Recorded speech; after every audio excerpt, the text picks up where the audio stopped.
Hi. Fine.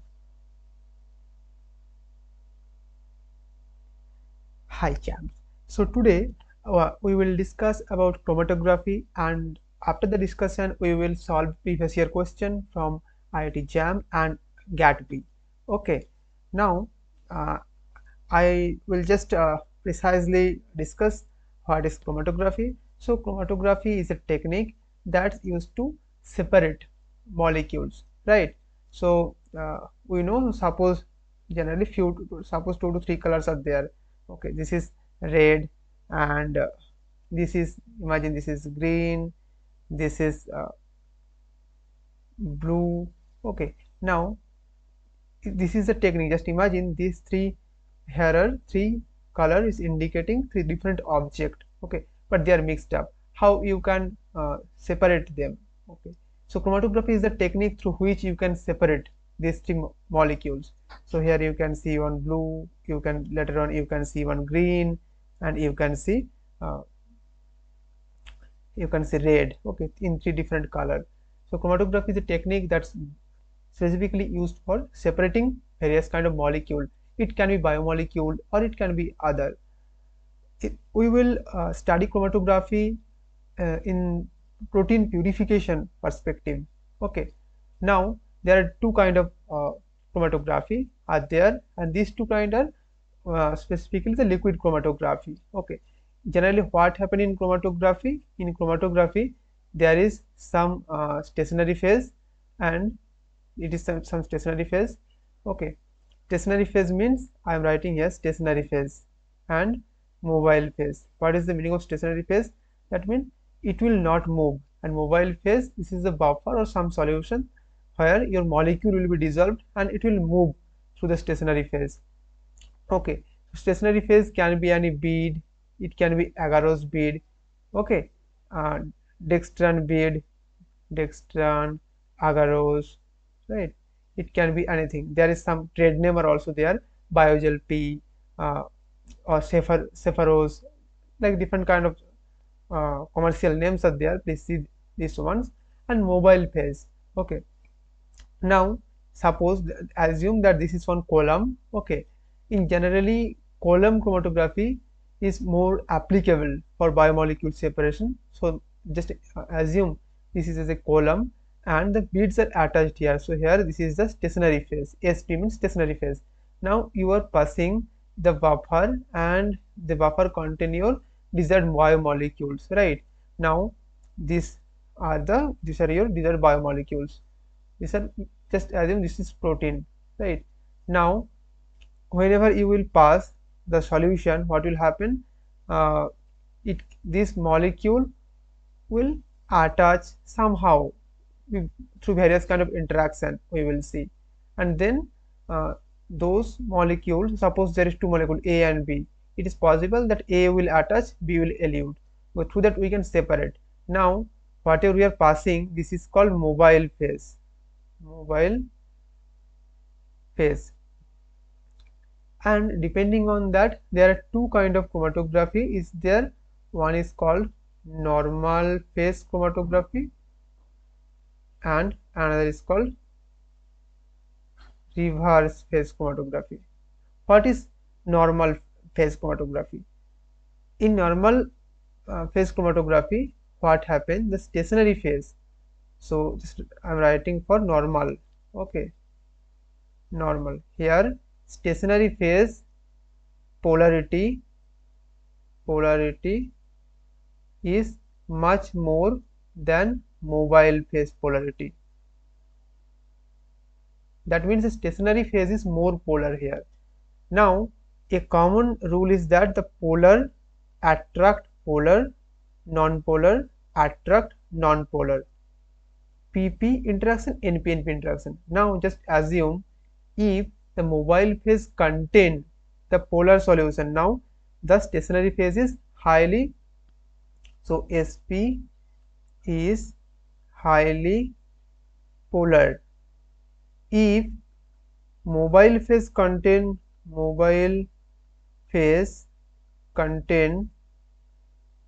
polar molecule, polar molecule they will stick to stationary phase, and nonpolar molecule will elute first. So remember, in normal phase, the polar molecule will be attached to the stationary phase or some bead because of its polar nature, and the non-polar, they will elute first because uh, the mobile phase polarity is lower. But in reverse phase, the system is reverse phase. What will happen in reverse phase? Just see here in the figure, it's written here. So this is a mixture of component. Now this is the column. The column is stationary phase. Now you are flowing the mobile phase. So here what will happen, please remember here a short note. Here the MP polarity, like mobile phase polarity, is higher than the SP. Now what will happen? All the polar molecule will elute first. In case of normal phase, non-polar molecule will elute first, but in case of reverse, the polar molecule will elute first. See, now your mixed sample enter the stationary phase. Okay, now what will happen? So there are three kind of, one is blue, one is green, one is orange. Now this orange molecule, these are more polar. Okay, these are more polar. Most hydrophobic component interact with the column base because the now the stationary phase is less polar than the mobile phase. Okay, so as I am writing here as less polar, the stationary phase is less polar. Now whatever molecule is sticking to the stationary phase, that are also less polar, because the less polar or non-polar interaction. And whatever, this is the saffron, this saffron is eluting fast because these are polar, and the mobile phase is also polar. So from here we can interpret that the blue one is non-polar or less polar, and the saffron is the highly polar. Okay, if someone give you one question and then they ask that just write down the sequence of polarity, then you can write. So if they mention whether it's normal phase or reverse phase, right? So here what you have to remember, that there is two kind of interaction, polar will attract polar and non-polar will attract non-polar. If the stationary phase polarity is higher than the mobile phase polarity, then what will happen? Then the polar molecule will be attached to the stationary phase and the non-polar molecule will elute first. Just simply remember, in normal, non-polar will elute first, and in reverse phase, polar will elute first. Just two things. In normal, non-polar molecule will elute first, and in reverse, polar molecule will elute first. Okay. Now, ion exchange chromatography. What is ion exchange chromatography? Just think, if you want to purify some molecule that contains some charge. Okay. Now what you can do, whatever column you are using, okay, in the column, in the resin bead, you can incorporate some charge. Okay. So suppose this is the bead. This is the bead. Now you incorporated positive charge on the bead. Incorporated positive charge. Now what will happen? Whenever some molecule containing negative charge is coming, this molecule will be attached to the bead, right? And whatever the molecule that contain the positive charge or neutral, they will elute. Only the negative charge that will attract each other, electrostatic interaction, they will bind, right? So suppose you have you want to purify one protein, and the based on the pi of the protein, you can decide that which kind of exchanger you should use, right? Why I am mentioning the pi, I will explain the next slide, right? Now there are two kind of exchanger. exchanger. One is called cation exchanger, another is called anion exchanger. Cation exchanger, if it's cation exchanger, that means the stationary phase is negatively charged. That's why it will attract positive charge containing molecule. In case of negative anion exchanger, what will happen? These are positively charged. Please remember the cation exchanger. This is CM, carboxymethyl cellulose, and anion exchanger DEA cellulose.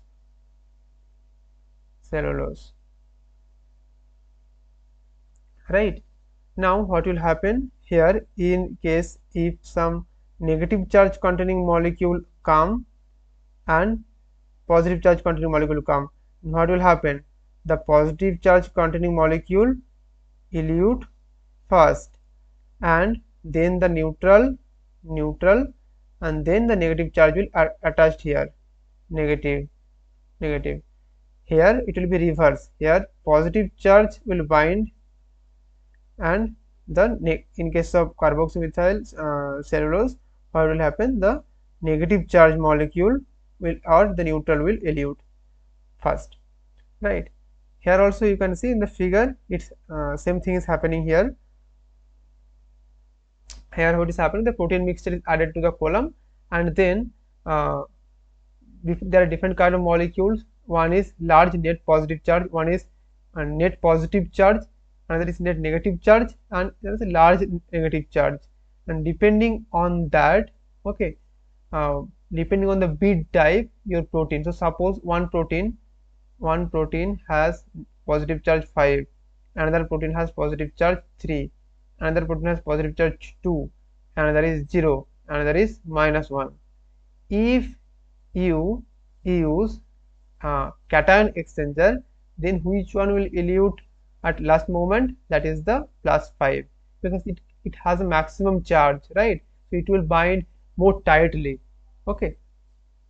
Now here I have incorporated, this is two molecules. This is the carboxymethyl cellulose, and this is dextran, okay, or DEA cellulose you can say. See, here there is one positive charge, right, that can attract negative charge containing molecule. That's why it works as a anion exchanger, because it attracts the anion. And here the COOH group, it generally present as COO minus, it can attract positive charge. That's why it's called cation exchanger. Remember, the cation exchanger is CM cellulose, anion exchanger is DEA cellulose. Okay. Now, how do you know that which exchanger you should use? Suppose if you are using, so after getting your protein, you are dissolving your protein in a buffer, right? So, okay, let me write down. So, protein is dissolved in buffer, or not dissolved, like protein is in a buffer. Okay. Now, if the buffer pH, so everything depends on the pH of buffer, what will happen? There is some called PI, and there are two situations, right? Here it's pH more than PI, here is pH less than PI. Here what will happen? Here amino acid will present like that, CH3CH, COOH. Now R, this is positive charge. Here what will happen? This is CH2N, CH, COO minus, and R. In pH less than pH more than PI, protein is negatively charged. pH less than PI, protein is positively charged, right? And pH equals to PI, your protein content is 0. So pH more than PI, protein will be negatively charged. pH less than PI, protein will be positively charged.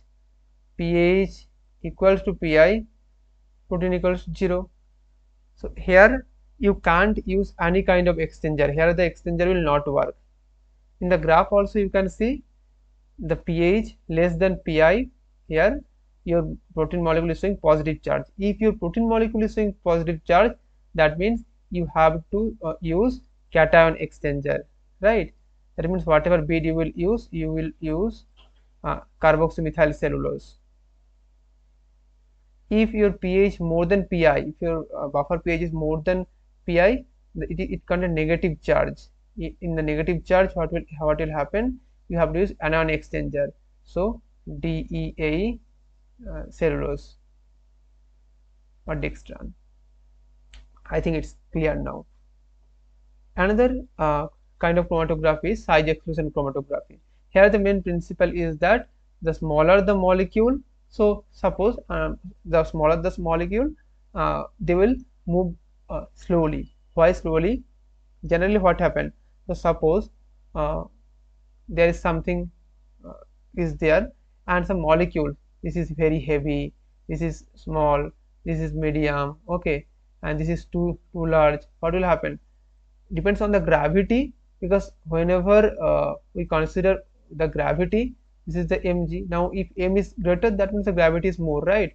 Now what will happen in case of size exclusion chromatography? The larger the molecule, they will pass first, and then the smaller molecule, they will enter into the porous bead. In the figure you can see here. Now so in the porous bead, in the bead whatever we are using here is Cephadx or some other agarose molecule, agarose bead, there is some small pore, right? So inside the pore the smaller molecule can enter, but the larger molecule can't enter, so they will elute, right? So the smaller molecule will stay for a longer time inside the column, and their elution will elute at last moment, right? Through that you can separate. So suppose there are three protein, I can write like that. One is 120 kDa, one is 15 kDa, one is 300 kDa, right? Now you know the 300 kDa, it will elute first, right? If I give you some order A, B and C, the 300 kDa will elute first and the 15 kDa protein, it will elute last, right? And once using some marker, you will get to know at which time, like your molecule will elute, right? And through that you can get the exact time, and then you just collect your sample. Through that, through the size exclusion chromatography, you can purify your protein of interest, right? So now if I draw some graph, so this is retention volume, and this is the absorbance 280. Absorbance 280 just indicate the amount of protein, right? Now here what you will see that this is one peak here, then this is another peak here, this is another peak here. If I say just indicate what is the peak for A, B and C, this should be peak for B, this should be peak for C, this should be peak for A, because the C will elute first because of its molecular weight, and B will elute at last moment because its molecular weight is very less, right? Here only these things are shown. So this is the absorbance at 280, and also along with that I just want you to remember A280 why we consider, because protein has three aromatic amino acid residue, right? So one is tryptophan, another is tyrosine, one is phenylalanine. These molecules, this is aromatic amino acid, right? Aromatic amino acid. This molecule absorb at 280 nanometer, though the phenylalanine also absorb few extent at 260 nanometer, right? So whatever I explained earlier, the lower the molecular size, their retention will be higher. And also at suppose at 10 minute, okay, at 10 minute, okay, or more than that, you will get whatever protein, whatever protein will elute, that's a protein of interest. Okay, so you can also calculate the elution volume at that time, right? Like after how much volume you are getting your protein.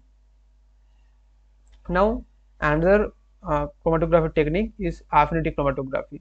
Affinity means here we are using some bead and we know that this bead has some affinity to some particular thing. So suppose if I want to purify some antibody, what I will use, I use some kind of protein G or protein A, protein G or protein A. What will happen to protein A or protein G? So protein A, okay, protein A has this kind of receptor, and this kind of receptor is able to catch the Fc region of antibody. This is, let's assume this is protein A and this is the bead. Now what will happen? So suppose you expressed your antibody in mammalian cell culture, after that you got the supernatant, right? And after getting the supernatant, you just set the binding with the protein A. Now in the supernatant, lot of proteins are there. So suppose this is the uh, so this is cell culture, okay, different cells are there. After that you got this, collect the supernatant, and this supernatant contain different kind of protein, suppose more than 100 protein, suppose, but you don't want them, you want your particular protein. What you will do, you can use the conjugate things, you know, suppose if you are purifying antibody, then you will use the protein A or protein G, or you can use poly A, poly U in case of you are purifying mRNA, or you can use GST for glutathione based purification. So you know the affinity.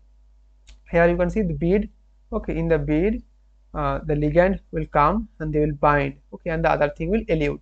Now how you can get elution? Through changing the pH, changing pH or ionic strength, ionic strength. So changing ionic strength, what will happen? The interaction between the protein A and the antibody will disrupt and you will get antibody. Because you should remember that whatever interaction between ligand and receptor, it should be interaction should be reversible. If it's irreversible, then what will happen? Then you never get your protein of interest, right? uh, so for you should remember few things, like for antibody purification, for mRNA purification, for GST based purification, different kind of purification systems are there. You can simply get to like remember this. Now we will see 3 to 4 PYQ. Okay, so this PYQ for IIT JAM 2020-22. Now the question is the stationary phase of cation exchange chromatography. Cation exchange, remember cation exchange means this is the negatively charged, the beads are negatively charged, that's why cation exchange, because it will attract the positive charge, right? The cation exchanger can be DEAE cellulose, CM cellulose, Cefadex, and heparin cephalose.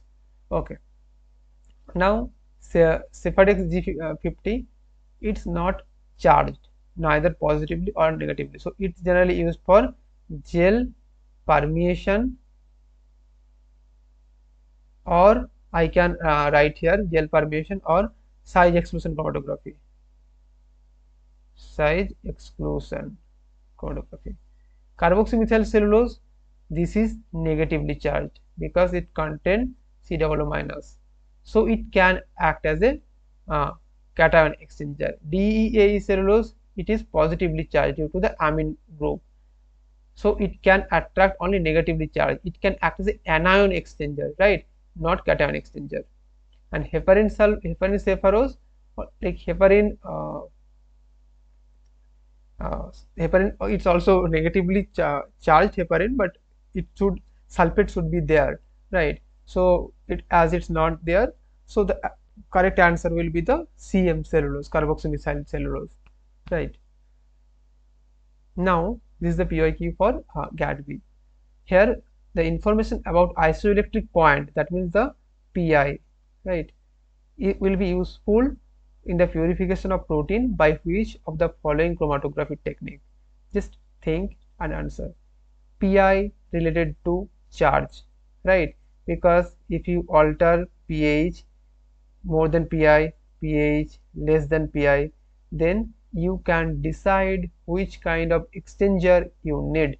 Then the answer will be ion exchanger, none other than ion exchanger. It should be. For gel filtration, only the molecular weight matters. For gel filtration, molecular weight matter. For reverse phase chromatography, this is the only the polarity matter. Polarity, there is nothing with PI. Hydrophobic interaction chromatography, that's also all about polarity. There is nothing we do with PI. Only the ion exchange chromatography, where we can see the PI and then we can set the pH of buffer. Now the last PYQ we will discuss today. So identify the form of chromatography like reverse phase or gel filtration shown in the chromatogram A and B. Now here see, this is the detector response and this is the time. See what happened first. In case of A, the salt is releasing first. That means what it can be. Salt is releasing first, right? And protein is eluted at last moment. So suppose I am assuming that A is gel filtration. Let's assume. If it is gel filtration, then what will happen? The size of protein is much more, right? Size of protein is much more than the size of salt, right? Then so size of protein is much than salt. Then according to gel filtration, what should happen? The protein, the higher molecular weight thing should elute first. Then if it is gel filtration, then what will happen? It should be protein, but it's not. That means it is not gel filtration. But if you consider A, here the polar molecule, salt is more polar. We can see in such a salt is more polar than protein. This is the polarity. Salt is more polar than protein and salt is eluting first. So in case of reverse phase, what will happen? As the uh, uh, polarity of mobile phase is more, that's why the more polar molecule will elute first, right? That's how we can say that the A may be or can be or should be, whatever you want to use. This is the reverse phase. Now in case of gel filtration, the protein should elute first, then the salt. That means the B is the gel filtration. A is the reverse phase chromatography and B is gel filtration. Now B is gel filtration.